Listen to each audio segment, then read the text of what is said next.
Hey guys, and welcome to your first episode of G News Wire for the 2017-2018 school year. Coming up on the show, learn how a recent school board vote could affect you or your family next year. We've got a look at some new faces at Grassfield. Our reporters also traveled to Richmond and Virginia Beach for some unique competitions. I'm Aaron Vitasic. And I'm Summer Mashnot, and your G News Wired starts now.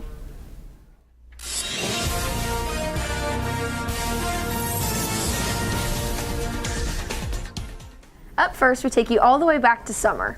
What are you talking about? Not you, the season. Oh, that's when the upcoming freshmen got a first look at their new home.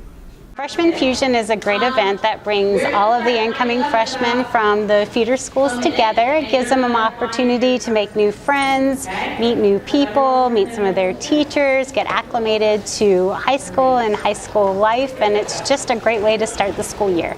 On August 22nd, Grassfield held their annual Freshman Fusion, an event specifically created for upcoming freshmen. I think it's important for upcoming freshmen to come to Freshman Fusion. They can start to make friends and they can learn their way around the school and get to know what school is about. I came to Freshman Fusion because I wanted to meet new friends, and I'm excited to start at Grassfield.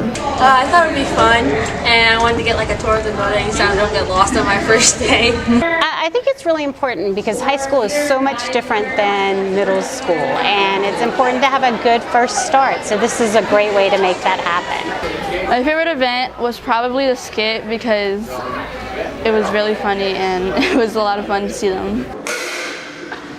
I came out today because I'm a part of SEA and we're helping run that and just help get to know who the upcoming freshmen are and tell them a little bit about Grassfield.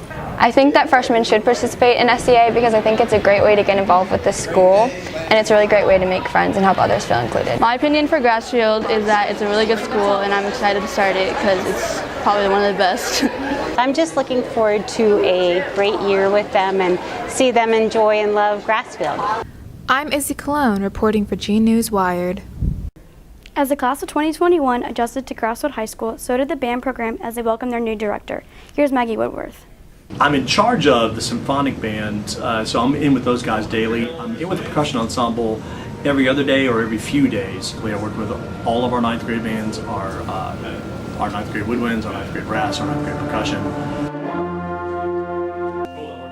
The whole motivation for why did I take the job is, one, it was open, and two, it was a great situation for my family and for me. I grew up in this neck of the woods. I wanted to be around back in Hampton Roads and be back closer to my folks and my family and still get a chance to teach music and be involved with teaching band. Okay, and then we're only left over with... I like to think that I run a balance between having fun and getting work done. I am very serious on the podium. I am very serious on the box, on the press box. But I like to have fun with it too. It isn't just work, work, drive, drive, push, push, harder, harder. So for me, it's got to be a balance between that. Let's have fun. Let's be who we are. Let's be goofy. Let's have a good time doing it. Let's also then, when it's time to get our work done, let's get our work done so that excellence is a part of what we do, and then having fun and being kids and being young men and young women and all those places that we are in our life, from 9th graders to seniors, that we're able to enjoy the process as well as enjoy the product of what we're doing. Salt with fries, yes. This process is made enjoyable because of the variety of students he teaches. We're kind of a little bit of everything. It's what you encounter when you go out and you see the wider world and you get out just from your own little world that you live in. You go see more of the country and then more of the world. We're kind of a good representation of what you're going to find when you go out and discover the planet. I like that because it's not just one type of personality or just one anything. There's not just one kind of category that we all fit into pretty well. We're pretty diverse and I like that a lot. It makes it more fun. I'm Maggie Woodworth reporting for G News Wire. While the personalities of Grassfield begin to come together, the City of Chesapeake has a plan to separate some students by rezoning schools. Parents, teachers, and students met at Hugo Owens Middle School for a second chance to discuss possible rezoning. They were also given the opportunity to write comments for the school board before a final vote on the decision. Due to overcrowding, the school board proposed different rezoning options. There are 4 different high schools and 6 middle schools that are on the rezoning maps. I understand the need with the schools being overcrowded, with needing to rezone. I just wish the board would make the decision, and we understand that they won't take keep most parents and students happy, but try to keep it as close as possible. I just hope they make a choice. Now in an environment where you can focus on his academics. That choice came after 50 speakers addressed the school board at their October 30th meeting. All those in favor, please raise your right hand. Opposed? The 9-0 vote left many parents angry, but the board hopes the decision to rezone 4 middle schools and 2 high schools will even out school populations. This has been reporter Chloe DeMarcus for G News Wired. So why did we even speak to you? Thank you very much. We'll go for a 5-minute recess. The VHS of Media Regional Championships gathered students to compete in the best for broadcasting and publications. Haley Steimling has the report. At 9 a.m. on October 9th, students arrived at the Greater Richmond Convention Center to start the day. The Grassfield High School advisors, Rachel Goodman and Tasha Haste, checked the Grizzlies in and passed out the schedules for the day. The students attended 5-hour-long workshops based on their specialty. I learned a lot about camera exposure and ISO and that sort of thing. That's something I'll take home too because I am trying to get into photography, very beginner, but I'm trying to get into it a little bit, so that'll help me with that too and try to make my pictures better, just in general. After the first 3 workshops, students attended an awards banquet where guest speaker Camilla Dominowski of NPR shared advice about how to improve journalism skills based on her own experiences. Flying to Puerto Rico, it was a long process, and like I said, one that I didn't know what I was doing any step of the way, including now. Don't tell anybody.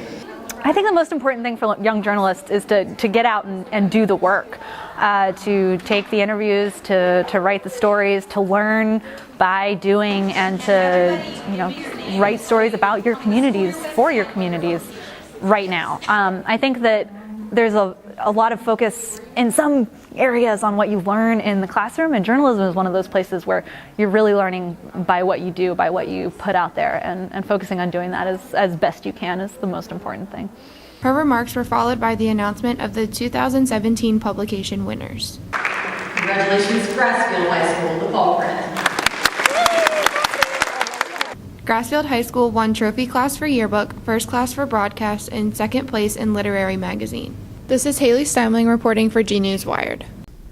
The ROTC traveled to Little Creek to take on the Marines in another type of competition. Here's Will Decker with the story. 2, 1, go! It's a popular event.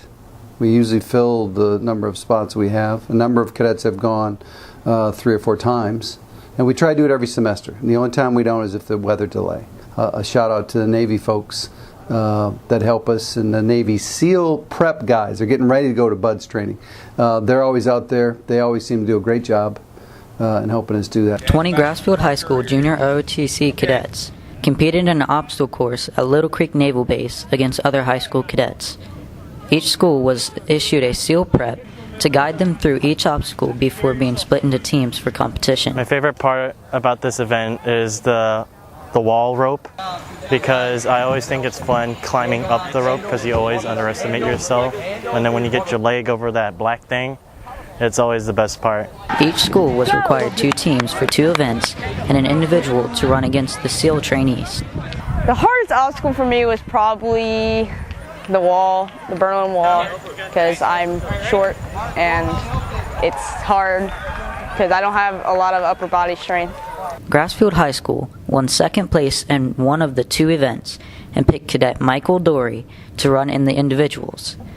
Dory came 1st in cadets and 2nd overall behind 1 SEAL prep. Go, Dory! Come on, Dory! Good job, Dory! Yes, Dory!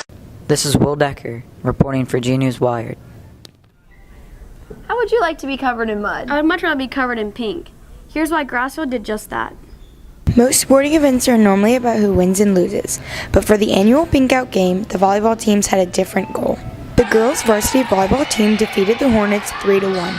Jaylee Johnson and Courtney Gorham led the team with 12 kills each. Riley Bueno contributed 8 kills, and Mariah Todd had 18 assists. It's a volleyball game that's held annually, and pretty much all the players and fans just wear pink to raise awareness for breast cancer. It's just like a good way to raise awareness for something that sometimes flies under the radar and people don't really think about. By raising money and awareness through donations, basket raffles, and a bake sale, the volleyball teams made over $800 for the local Brahaha organization.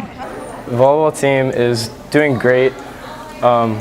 We continue to grow, and we're getting better as it goes. Yeah.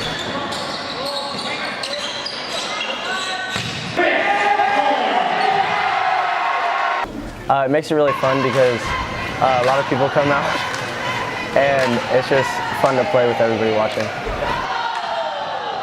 Men can also get breast cancer. It's an overlooked fact, but it's quite interesting that men can also be afflicted with something that we think is, solely a women's disease.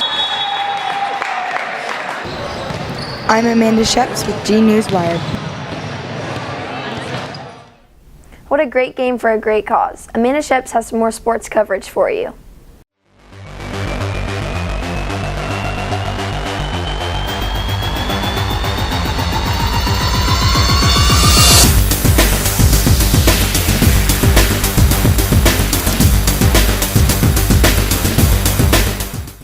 Hey Grizzlies, I'm Amanda Sheps with a look at the rest of your sports. Several teams advanced to postseason play. First up, reporter Morgan Weck traveled to Richmond where the three-time defending state varsity cheer team went looking for number 4. After a second-place finish behind Hickory in the district competition, the varsity cheer team clinched the top racial spot for the 8th time in school history. And that earned them another place at the state championship at the VCU Sequel Center. After the first round with a score of 245, the team faced on to the finals but took home a disappointing 4th place this year after 3 consecutive state championships. But no one here is disappointed in them for showing their dedication, hard work, and Grizzly spirit. Thanks Morgan. The boys and girls varsity volleyball teams also advanced in regional play at home on November 4th. The girls volleyball team defeated First Colonial in the region quarterfinals 3-2. Jaylee Johnson rallied 7 kills and 12 digs. Courtney Gorham had 10 kills and 4 blocks. Erica Anderson contributed 13 kills and 11 digs, while Mariah Todd and Isabel Pellerini set the team up with 19 and 12 assists respectively. The Grizzlies went on to drop a well-fought match to Cox High School in the second round. Courtney Gorham had 11 kills and 3 blocks. Jaylee Johnson had 10 kills and Taylor Didewick had 4 kills. The Grizzlies finished a strong season, 19-6 overall. Here's reporter Emma Roberts with a look at how the cross-country teams handled their regional competition. On November 2nd, the top 10 runners from the boys and girls cross-country teams competed in the Region 6A championships. Freshman Alina Norris ran her 3 miles in 20 minutes and 8 seconds, placing 6th. Senior Garrett Hamilton ran a 16:54 to come in 11th. Their times advanced the pair to the state championships on November 11th in Warrenton, Virginia. This is Emma Roberts reporting for G News Sports. Congratulations again to all fall sports athletes on your postseason competition. Aaron and Summer, back to you. That's all for this episode, but we have a special Spirit Week edition over on our YouTube channel. Thanks for tuning into this episode. I'm Aaron. And I'm Summer. See you next time, Grizzlies.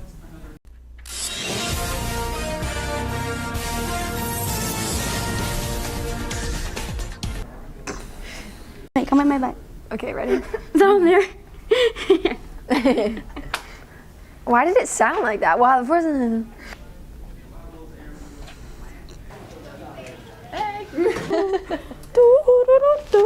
Oh, I'm getting tangled up.